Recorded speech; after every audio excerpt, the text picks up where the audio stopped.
Hi everyone, আসসালামু আলাইকুম।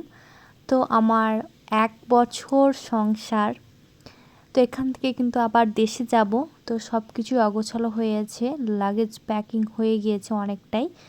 তো রুমটাও এভাবে অগোছালো হয়ে আছে, সব পরিষ্কার পরিচ্ছন্ন করে চলে যাব আমি দেশে। তো যাই হোক, খুব ভালো লাগলো এই বাহরিন, সৌদি আরব দেশগুলো ঘুরে। তো আমি এয়ারপোর্টে চলে এসেছি। তো এয়ারপোর্টে কিন্তু এখন ঢুকে গিয়েছি। এখানে কিন্তু এয়ারপোর্টে বাইরের লোকরাও ঢুকতে পারে। তো এখানে আমাকে ছাড়তে এসেছে, তো আমি সব লাগেজগুলো কিন্তু এখন বুকিং দিয়ে দিব, তারপরে কিন্তু আমি ডাইরেক্ট চলে যাব। এখন বাজে প্রায় 2টো থেকে 2:30 রাত। আমার ফ্লাইট আছে 6টায়। তো যেহেতু 3 ঘন্টা আগে যেতে হয় ইন্টারন্যাশনাল ফ্লাইটে, তো আমার হয়ে গেছে বুকিং। তো এখন আমি চলে এসেছি, মানে সিকিউরিটি চেকিং সব হয়ে গিয়েছে, এখন এই যে ডিউটি ফ্রি। তো আমি যেহেতু হুইল চেয়ার বুক করেছিলাম, অনেকটা দূর, এয়ারপোর্টগুলো অনেক বড়, সেজন্য হাঁটতে একটু কষ্টই হয়।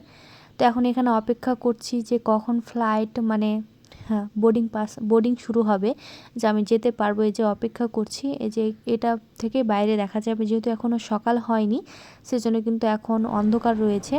তো আমি পাসপোর্ট আর বোর্ডিং পাস নিয়ে বসেছিলাম যে কখন ভিতরের দিকে যেতে পাবো, কখন ভিতরের দিকে যেতে পাবো, মানে ওয়েট আর হচ্ছে না। তো যাই হোক, এই যে চলে এসেছি। আর অনেকক্ষণ জার্নি এটা, তো বেশ কষ্টের জার্নি, যেহেতু 2টো ফ্লাইট চেঞ্জ করতে হবে, ডাইরেক্ট ফ্লাইট কলকাতায় যায় না, সেজন্য একটু কষ্টই হয়ে যায়। তো আমি এখন বসে পড়েছি আর অপেক্ষা করছিলাম। আর এখানে আমি উইন্ডো সিটও পেয়েছি, তো বেশ ভালোই লাগছিল। আমার পাশে একজন ছিল, মানে একটা সিট ফাঁকা ছিল। তো ভালোই হয়েছে, বেশি যখন 3জন থাকে একটু প্রবলেম হয়, যেহেতু অনেক দূরের ফ্লাইট, এটা একটু অনেকটাই কষ্ট হয়ে যায়।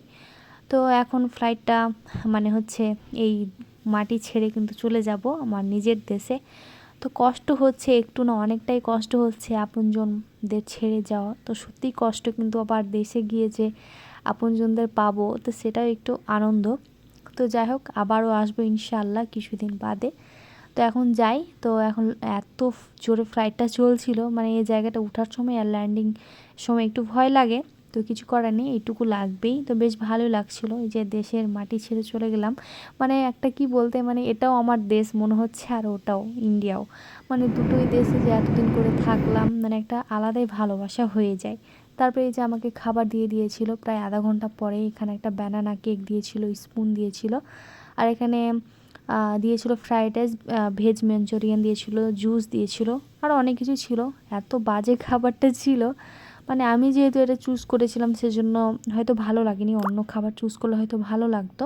তো এর পরের যে খাবারটা ছিল খুব ভালো ছিল, কিন্তু এটা একদমই আমার কাছে ভালো লাগেনি। আর যেহেতু সকালবেলা না, মানে 7টার সময়, তো মানে খাবারটা আমাকে বেশ ভালোই লাগে। তো শুধু কলা, মানে বানানা কেকটা ভালো লেগেছে, সেটা খেয়েছিলাম।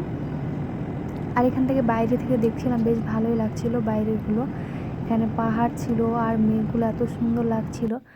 আর আমার সারা রাত জেগে আছি, কিন্তু আমার একটুও ঘুম হচ্ছে না, কারণ আমার জার্নি করলে ঘুম আর হয় না, খুব ক্লান্তি লাগে কখন গিয়ে পৌঁছাবো। যদিও এখন আমি সারা দিন আমি ওকে এয়ারপোর্টে থাকতে হবে, ফ্লাইটে থাকতে হবে, একটু কষ্টই হয়ে যাচ্ছে।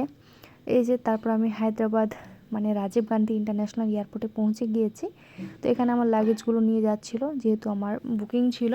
তো এখান থেকে অনেকটা দূর, আর হায়দ্রাবাদ এয়ারপোর্টটা তো অনেক ঘুরতে হয়, নিচে থেকে উপরে আসতে হয়, একটু কষ্টই হয়ে যায়।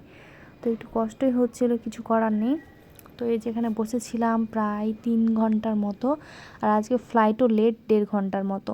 তো যাই হোক, এবার ফ্লাইটে উঠে পড়েছি। আমার 6:30টায় কিন্তু ফ্লাইট, মানে লেট হয়ে যেহেতু উঠেছি।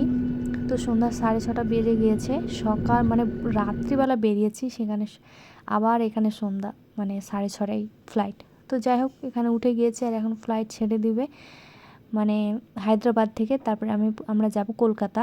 তো এখানে অপেক্ষা করছিলাম, আর আমার পাশের ফ্লাইট, মানে সিটগুলো ফাঁকা ছিল, বেশ ভালোই লাগছিল। তো একটু আমি শুয়ে পড়েছিলাম, তার সাথে সাথে দেখলাম যে খাবার দিয়ে গেল। ওখানে জলের বোতল দিয়েছে, বানানা কেক দিয়েছে, জুস দিয়েছে, আর এখন দিয়েছে হচ্ছে বিরিয়ানি।